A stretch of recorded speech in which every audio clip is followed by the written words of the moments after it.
Bonjour, je m'appelle Alexandre Nazarian, Alex pour les intimes. Je me présente devant vous pour prouver en un mot que cette langue que je mâche depuis 5 ans à présent m'interroge chaque jour sur son sort inouï et que ces rimes que je vous envoie me laissent étourdi. Voilà 5 ans que je m'apprête à prouver l'appel solennel lancé vers l'inconnu. Mais à chaque fois je me perds dans mes pensées archaïques. Ainsi, il est écrit dans mes bulletins de collégiens que je ne partage guère la parole qui nous est due. Donc quelle bêtise, voyons. Alors je me suis concentré à présent de mettre à profit ce reproche pardon. Puisqu'enfin je peux m'exprimer, vous lancez mes idées sans être inquiété, vous demandez si jamais j'ai une part de raison, si jamais mes mots sont plus que, si jamais mes rimes sont plus que des mots, ou des souvenirs, ou des phrases qui évoquent de lointains souvenirs. Je parlerai à présent du sujet qui nous est dû. La laïcité est dans une mesure plus large, cette chose qui permet à chacun d'entre nous de se sentir chez lui, mais ouvert à l'inconnu. Cette chose qui ne nous sépare pas en fonction de nos pays, mais qui les unit tous autour d'une patrie. Cette chose que nous seuls avons, et que nous seuls protégeons contre 1001 assauts. Et cette laïcité que nous avons inventée, promulguée, diffusée et imposée contre notre propre gré, pour espérer un jour voir se lever une France enfin unifiée autour de son intégrité. Cette chose qu'aujourd'hui comme hier déchaîne les passions, mais rappelle à chacun ce qui lui est dû.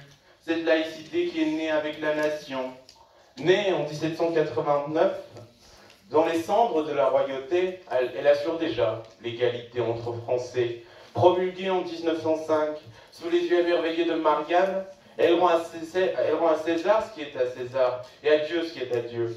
Rappelée en 2004, sous la huée des projecteurs, elle a pu prouver son attachement à ses propos.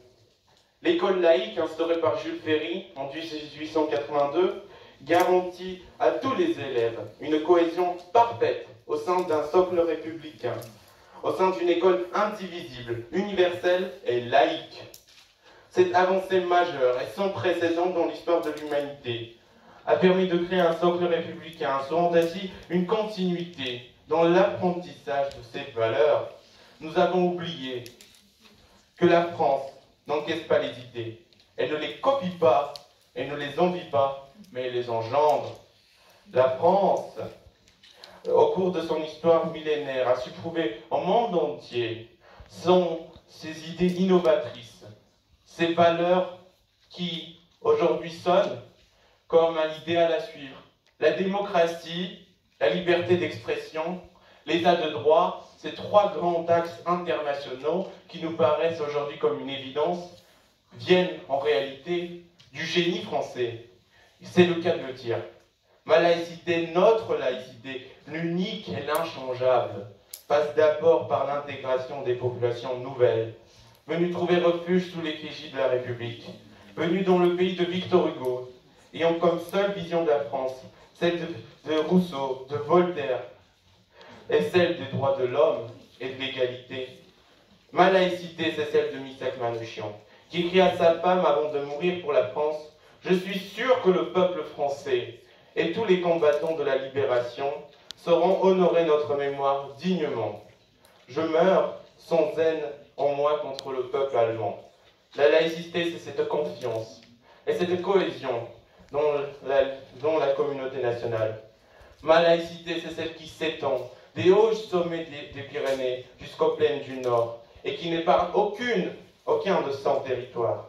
Ma laïcité, c'est celle qui ne résume pas le vécu de ces sujets en un verbe ou un mot. Ma laïcité, c'est vous, c'est cette salle, c'est ce lycée, c'est cette région, c'est ce pays. La laïcité, c'est une palette de couleurs, mais toujours à la douceur uniforme du vide. Ma laïcité ne privilégie aucune religion, mais elle ne leur met pas de piédestal non plus. Ma laïcité, ce sont ces marchés de Noël bandés, ces crèches sorties, ces sapins décorés. Ma laïcité, c'est celle qui nous permet aujourd'hui de s'exprimer librement.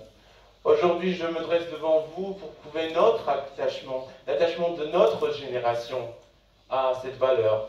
Je me dresse devant vous pour lancer un appel à notre génération. L'appel de transmettre, de pouvoir transmettre cette valeur que nous avons reçue et dont nous avons le devoir de la transmission.